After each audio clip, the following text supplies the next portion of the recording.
UDF സർക്കാരിന്റെ കാലത്ത് seaplane പൊങ്ങിയപ്പോൾ ആ സീപ്ലെയിനെ തകർത്ത, അല്ലെങ്കിൽ സീപ്ലെയിൻ ലാൻഡ് ചെയ്താൽ, സീപ്ലെയിൻ ഇവിടെ പറന്നിറങ്ങിയാൽ മീൻ കുഞ്ഞുങ്ങൾ മരിക്കുമെന്ന് പറഞ്ഞ് അതിനെ തകർത്ത ഇടതുപക്ഷം പാലക്കാട് ഇലക്ഷന്റെ തലേ ദിവസം കൊണ്ട് സീപ്ലെയിൻ ട്രയൽ നടത്തി.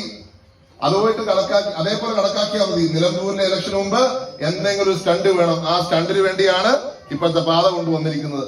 അല്ലെങ്കിൽ 9 വർഷക്കാലം ഈ സർക്കാർ എന്ത് ചെയ്യുമായിരുന്നു? 9 വർഷക്കാലം അവർക്ക് അവസരം കിട്ടി. എന്ത് ചെയ്തു ഈ പാതയ്ക്ക് വേണ്ടി? അപ്പോൾ ഈ തെരഞ്ഞെടുപ്പിന് വേണ്ടിയുള്ള സ്റ്റണ്ട ഒന്നും നടക്കാൻ പോകുന്നില്ല. ഈ ഗവൺമെന്റിന് ഇച്ഛാശക്തി ഇല്ല. ഇച്ഛാശക്തിയുള്ള ഗവൺമെന്റ് മാത്രമേ നമുക്ക് മാറ്റങ്ങൾ നാട്ടിൽ കൊണ്ടുവരുവാൻ സാധിക്കത്തുള്ളൂ. അങ്ങനെയുള്ള ഇച്ഛാശക്തിയുള്ള ഒരു മുഖ്യമന്ത്രി ഉണ്ടാകുവാൻ, കേരളത്തിന്റെ ഭാവിയെ സുസ്ഥിരമാക്കുവാൻ, ശക്തമാക്കുവാൻ, കേരളത്തിന്റെ വികസനത്തെ ഉറപ്പിലാക്കുവാൻ, കേരളത്തിന്റെ വികസനത്തെ ശ്രീ കെ കരുണാകരൻ എങ്ങനെ നയിച്ചോ, ശ്രീ എ കെ ആന്റണി എങ്ങനെ നയിച്ചോ, ശ്രീ ഉമ്മൻചാണ്ടി എങ്ങനെ നയിച്ചോ, ശ്രീ ആർ ശങ്കർ എങ്ങനെ നയിച്ചോ, കേരളത്തിന്റെ വികസനത്തെ ഉറപ്പാക്കുവാൻ കോൺഗ്രസ് നേതാക്കന്മാർ എങ്ങനെ പരിശ്രമിച്ചോ, അങ്ങനെ പരിശ്രമിക്കുവാൻ കേരളത്തിൽ കോൺഗ്രസിന്റെ ഒരു മുഖ്യമന്ത്രി ഉണ്ടാകണം.